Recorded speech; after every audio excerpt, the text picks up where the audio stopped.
Hi there, Colin Gwynn here with DJI. In this video, we're going to take a little bit more of an in-depth look at your remote controller, how it works, and how to switch it from CE compliant mode to FCC compliant mode, which is a little bit more powerful and give you a little bit more range.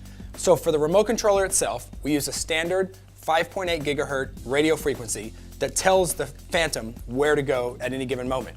Now, the reason we use Wi-Fi to control the camera and see the video downlink and have that kind of two-way communication back and forth is because it's a great way for two-way data communication. But even though we've got the latency very, very low at 0.1 seconds, if you had a 0.1 second latency on controlling the actual craft, it wouldn't feel as great. It wouldn't be that one-to-one feel that we are able to achieve using a standard one-way 5.8 gigahertz standard RF frequency. That way, the moment you turn this stick, the Phantom immediately reacts, which gives you that really, really nice one-to-one feel with the Phantom 2 Vision.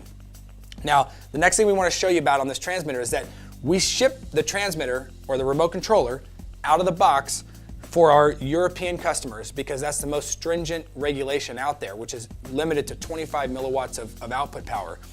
Now, you'll know it's in CE mode because when you turn it on, you'll hear a single beep. So let's do that. Okay, so you hear one beep. That means we're in CE mode. Now, to switch the remote controller into FCC mode, which will go from about a 300 meter range in CE mode to a 500 meter range in FCC mode, you'll simply take the screwdriver that we include in the box of your Phantom 2 Vision. So you'll want to find the lower hole, and using the flat head end, go ahead and find the groove of the screw inside, turn it all the way clockwise until it stops, and now you'll be in FCC mode. And we'll know that we're in FCC in the more powerful mode when we turn it on and hear two beeps.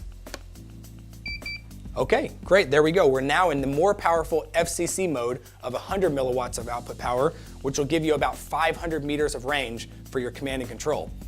So now that we've taken a quick look at the remote controller and how to switch from CE mode to FCC mode, let's take it outside and see how it works. So the first thing I want to do before I take off is make sure that my S1 switch is all the way in the top position. That way I know that if I were to lose reception with my Phantom 2 Vision, I know that it's going to fly itself all the way home and land itself right back where it took off. As opposed to being in the middle or the lower position, it'll just fly itself back into range with my remote controller and then wait for me to keep flying. Now, if you want it to do that, you can be in the middle or the lower position, but if you want it to fly all the way home and land itself, it's best to be all the way up in this top position. Now, the S2 switch doesn't actually do anything out of the box for when you're learning and for beginners, but later with downloadable software, you'll be able to enable more advanced features for your Phantom 2 Vision. So for now, we don't have to worry about that one. The S1 switch is all the way up. We're gonna go down and together to start the motors. We're gonna push up on our altitude stick to take off. Then I can push forward on my elevator stick, or the right stick here, which makes the Phantom go forward. I can push to the left to make the Phantom go left, to the right to make it go right. So again, the left stick is gonna control our altitude going up and down. So let's take a look at that. If I press up, it immediately goes up. And if I press down, it immediately comes down. Now remember, when you're coming down with the Phantom 2 Vision, it's gonna have some inertia and it's gonna take it a little bit to catch itself. So you don't wanna go all the way down and let it go all the way near the ground before you let go.